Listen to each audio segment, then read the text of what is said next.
Let's take a look at UCLA women's basketball. Since taking over the UCLA women's basketball job in the 2011-12 season, Corey Close has had the Bruins on a slow, steady build. During her 12 seasons, she's had a record of 255 wins and 131 losses. UCLA made the Elite Eight in 2017-18, and then last season they made the Sweet 16. But to some extent, they've seemed like that program that's on the verge but just hasn't broken through to make it to the Final Four. And it appeared that cycle was about to happen again with some success and then key losses and back to square one. But then they had one of the best off seasons in college basketball. Now, before we start, if you wind up liking the content, then please subscribe to the channel as it helps it grow. As well as always, your poison, your comments are welcome. Now let's get into it. Last year, things came together well for UCLA as incoming freshmen Kiki Rice and London Jones lived up to their recruiting hype as the number 2 and 22 rated recruits, respectively, in the nation. As the season went along, they gelled with seniors Cameron Brown and Charisma Osborne. After finishing 4th in conference play, UCLA upset Stanford in the semifinals of the Pac-12 tournament.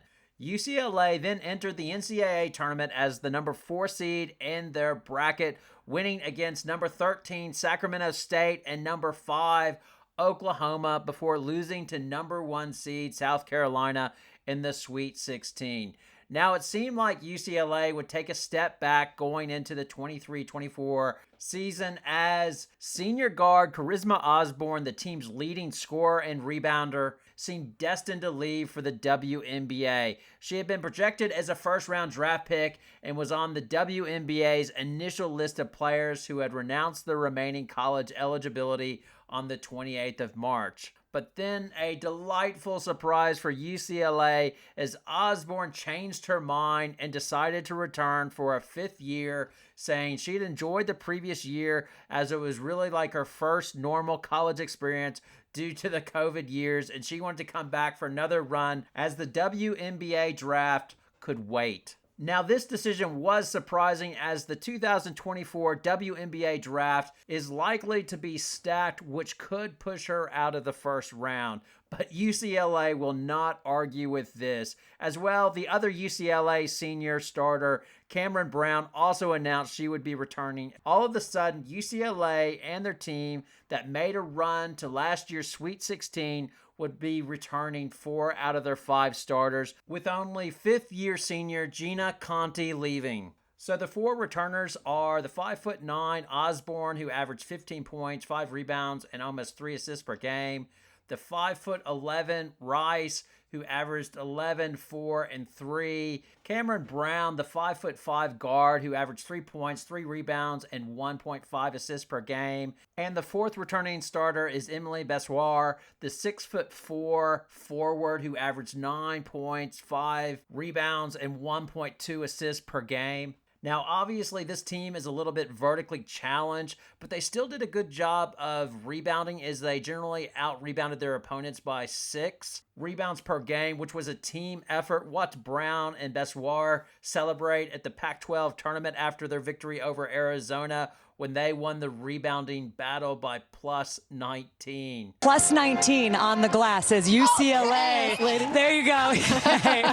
UCLA's bench should be strong as well as they have London Jones going into her sophomore year. The 5-foot guard averaged 8 points her freshman year. As well, they have Gabriel Jaquez, the 5'11" forward, who averaged 6.3 points per game and 3.5 rebounds last season. In addition, sophomore Lena Sontag will provide more height up front as she's 6'3" and averaged almost 5 points and 4 rebounds her freshman year. But really, what is apparent with UCLA, at least last season, is they just weren't big enough up front, and that was a problem when they came up against South Carolina in the tournament. Well, you have a hole and you try to address it in the offseason, and that's exactly what UCLA did. First, they signed 6'4" Amanda Muse, the freshman who will give them more size. She's a classic post player and should add more depth, as she was a McDonald's All-American and ranked number 32 in the nation by ESPN. And then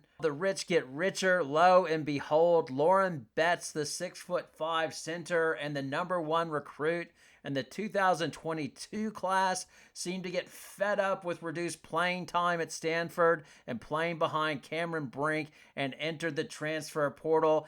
And boom, UCLA signs her and now enters the season as the number 4 rated team in the nation, with big expectations as she helps fill the big hole up front that UCLA had. Summer vacation was good for UCLA as a number of their players played international basketball and they didn't sustain any injuries. So Bezoir played for Germany and Sontag in Eurobasket 2023. Kiki Rice and London Jones played well in the Under-19 World Cup that won the gold medal. Charisma Osborne and Lauren Betts both played in AmeriCup, with Betts demonstrating what she could likely add to UCLA as she averaged a double-double, going 11 points, 10 rebounds per game. She had the highest PER on the team with 20 and had the third highest plus-minus on Team USA, plus 60. I think that's exactly what UCLA needs, as last year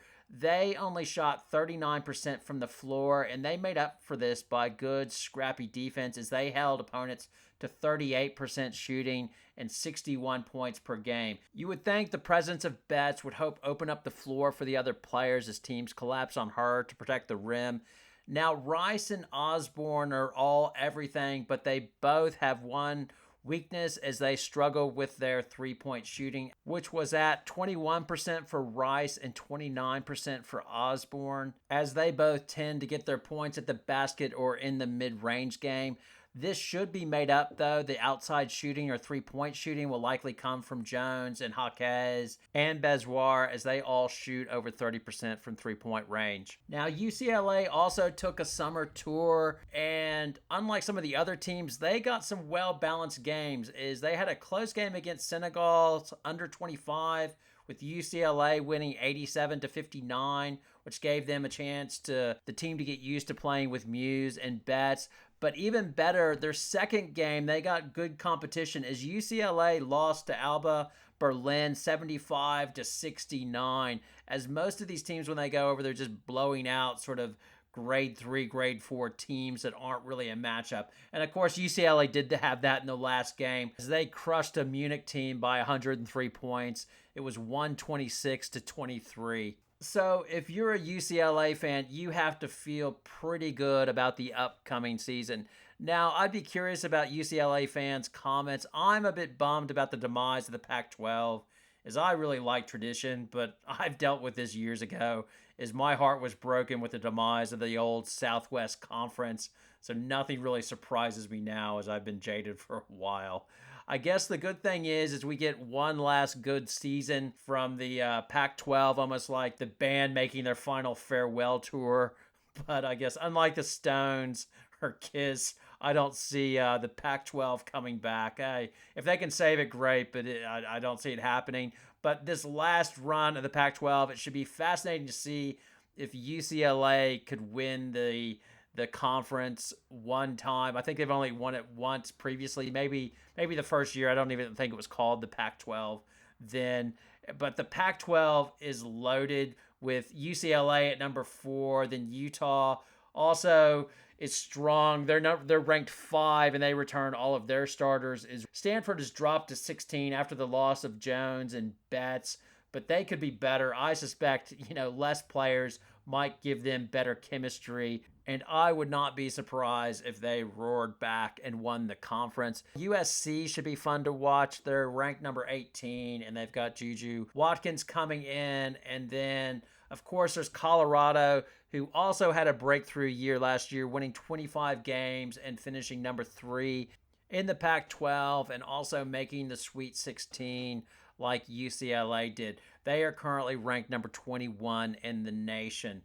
Now, UCLA will play 18 conference games next year. They will have home and away games against 7 teams, which those being Arizona, Arizona State, Colorado, Oregon, Oregon State, USC, and Utah. They will play one-off home games versus Washington and Washington State, and then they will have away games against California and Stanford. Now, grateful that they will be playing Utah and USC twice as well. I think the Colorado game should be pretty good. A bit disappointed they aren't playing Stanford twice, as I really want to see Betts and Brink go at it as many times as possible before UCLA moves on to the Big Ten. Speaking of the Big Ten, that leads into their non-conference schedule, playing Purdue, which will give them a taste of the Big Ten. And then their other big non-conference game will come at the Grand Cayman Classic Tournament, where they will play UConn. Now, that should be a very interesting game. As you're likely aware, I was bummed out that UConn missed out on LSU, but I think UConn versus UCLA will be a hell of a matchup, and I'm looking forward to watching that. I guess LSU did not ruin Thanksgiving after all. Anyway, I'm excited to watch it and see what UCLA does this upcoming season. I'd like to have your thoughts as well. Do you see UCLA making it to the Final Four? Your thoughts and poison below. I appreciate you watching. Have a good night.